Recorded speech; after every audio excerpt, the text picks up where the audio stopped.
First of all, with all the red out there, happy St. Valentine's Day. I walked in the room and, whoa, look at this. And thanks again, if I can, to say to all of you, thanks for the support that you've been able to give me as we've worked on so very many issues while I've had the privilege to serve as governor, and with a whole lot of success, I might add. We have done our best over time to ensure the safety net is there for those who need us the most. Now, we're in the most challenging of times, as Doug just mentioned, but I don't, I'm not going to look at my almost 8 years as governor as though it stands still today. I look back over the last 7 years and think about all the good that we were able to achieve together. You have also been there when we needed to work through the worst of times, which has been over the last 3 years. I mean, the fact is, we have the worst economic crisis in our generation. We have the worst economic crisis since the Great Depression. And we are struggling mightily to get through it intact, with health care, with social services, with public safety, and with education. So as I look out at what we need to accomplish, I want you to know full well that I see some very positive signs economically in the state. I mean, you just saw the news that happened yesterday about Boeing, where they've got the largest order in history, the largest financial order on history. Well, that comes a few months after they had the largest single order in history and the largest financial order in history. And what that means for us is it's not right now, but it's over a long period of time.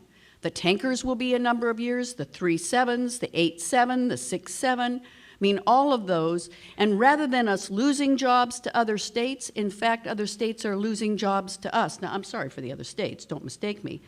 But after all, I'm the governor of the state of Washington, and so I'm glad those jobs are all coming here.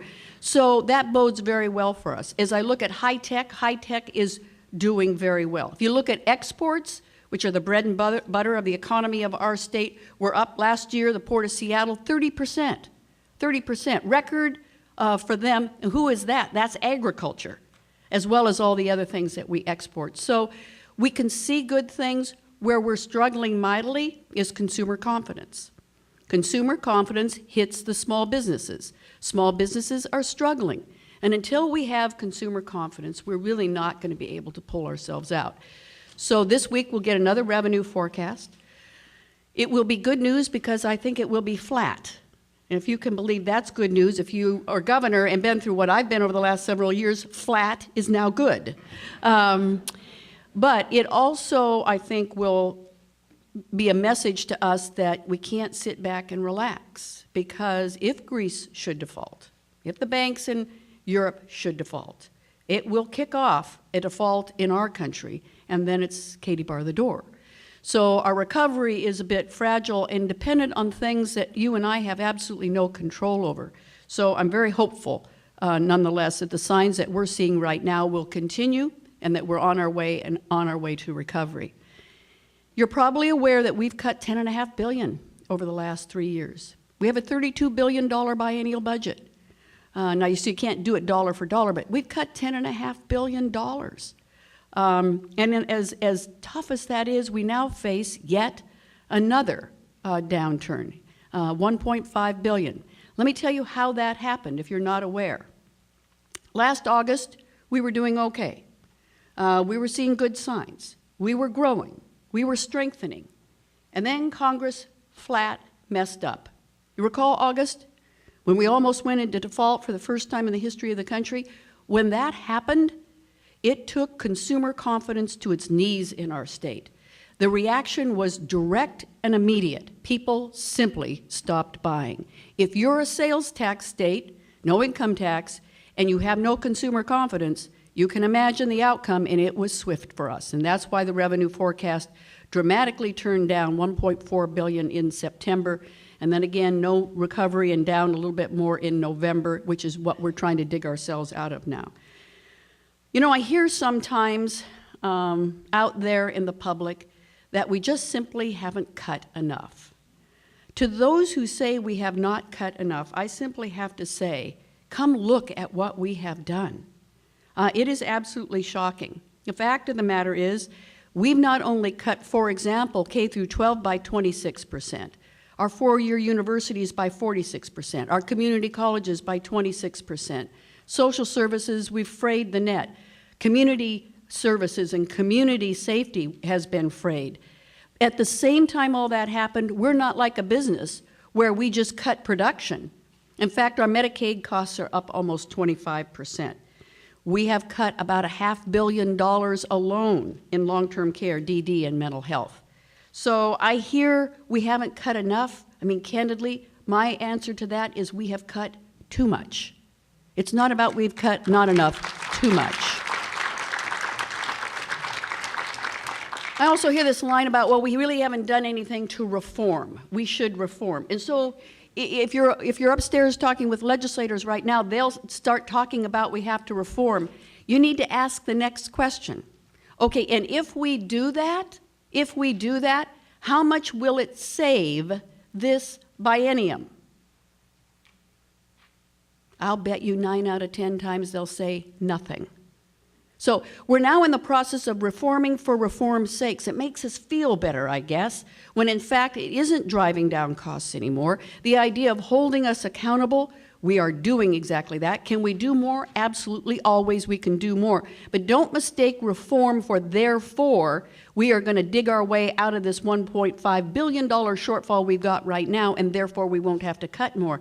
It isn't real. It just isn't real. We haven't wasted the crisis. What we have done has been historic. We reformed workers' compensation more than ever has been done in 100 years of that entire system. This last legislative session saved $1 billion over the next 4 years. Unemployment insurance, we reformed it, saved $300 million, and now we're one of the top 2 states in the nation with as strong a trust fund as we have. More than half of the states have had to borrow from the federal government, so when they get out of the recession, they'll have to pay it back with interest, build up the trust fund, and keep paying unemployment. Now, who's going to do that? They're going to have to tax their businesses more. So we sit here on the second best trust fund in America, second only to a state where virtually no one lives, I might add. So the fact of the matter is, we are doing really well. We have reformed our pensions. We reformed our pensions last legislative session, saving $7.6 billion over the next 25 years, and now that system, public pension system, is now ranked one of the top 3 in the country. One of the top 3 in the country. We've consolidated 5 agencies. That hasn't been done in 2 decades. We adopted a user pay policy, which isn't working out real well for us when it comes to state parks, I might add, but we had to adopt it. The fact is we have reformed and reformed. We're putting lean manufacturing principles in all state agencies to ensure efficiency and effectiveness as best we can.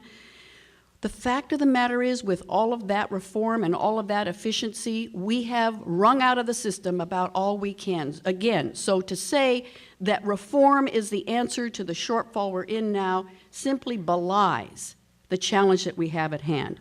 So, $10.5 billion in cuts later. Reform like we've never done in history. We've closed down prisons. We've closed down juvenile institutions. We've closed down Francis Haddon Morgan.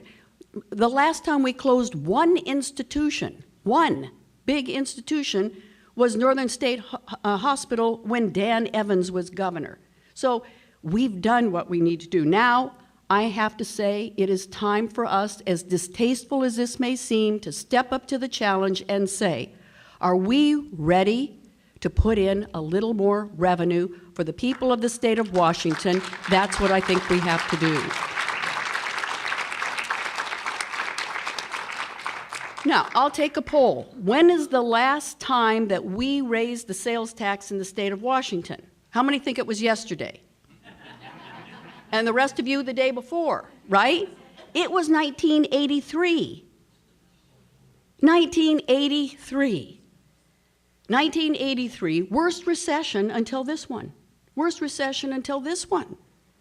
Governor was a Republican who's still alive today and supports my half penny, I might add. The point being is, when you come to the point where you are shredding your safety net, turning your back on community safety, defunding education, It doesn't matter who you are. It's not about being Republican or Democrat. It's not about when you're at good times or bad times. It says, for the goodness of the state, we cannot turn our back any longer. We have got to step up to the challenge. So the half penny will raise almost $500 million this biennium. It's temporary, 3 years only. For those of you who say, well, it'll just continue, well, not without another vote of the people, it won't. Because if you're allowed to vote on it, you will make it clear. It will be in the bill, 3 years only. In those 3 years, I hope we will pull out of the recession.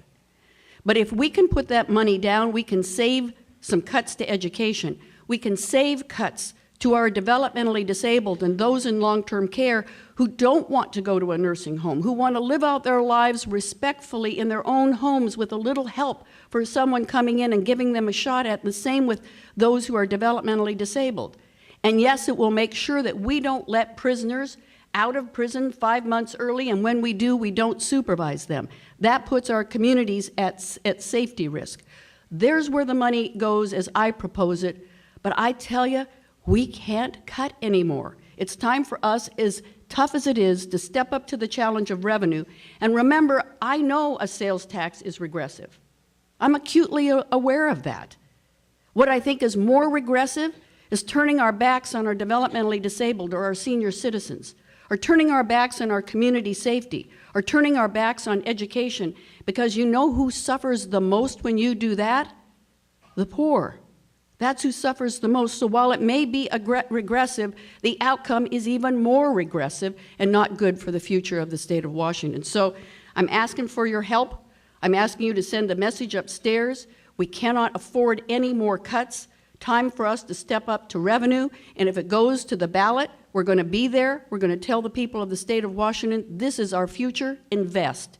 This is what we need to do in order to ensure that we have the great state that we do. Now, let me just also be clear. I've got some other issues that I'm working on upstairs, but the fact of the matter is, I need you right now to prioritize no more cuts. To prioritize, we're going to have to ask for revenue. If you can do that, I am absolutely convinced that we'll be able to move the legislature. We get the next forecast on Thursday. I expect that we're going to see the first proposed budget from the House within the week. I expect that we'll see the second one the week after.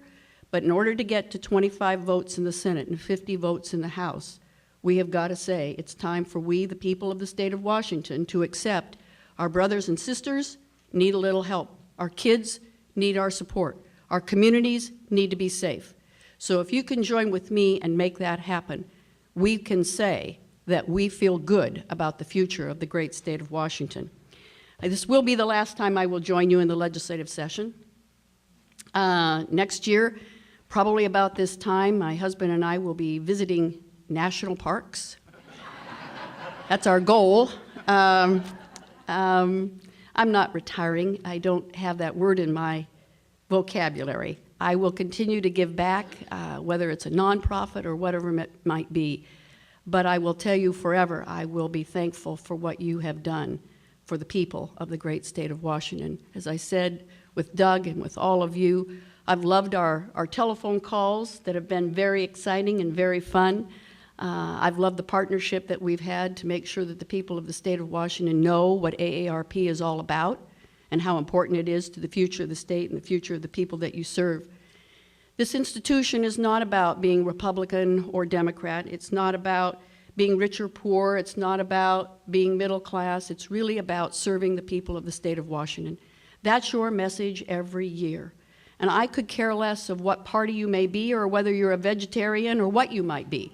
That's all irrelevant to me. It's the fact that you come here out of the goodness of your hearts to serve and make our state better. So when anybody says, we wonder if this state is going to survive, and we wonder if there's any reason to be hopeful, I sit in a room with folks like you. I know we're going to be great. I know we're going to be better. I know there's reason for hope. So thank you again for all that you do for the people of the great state of Washington.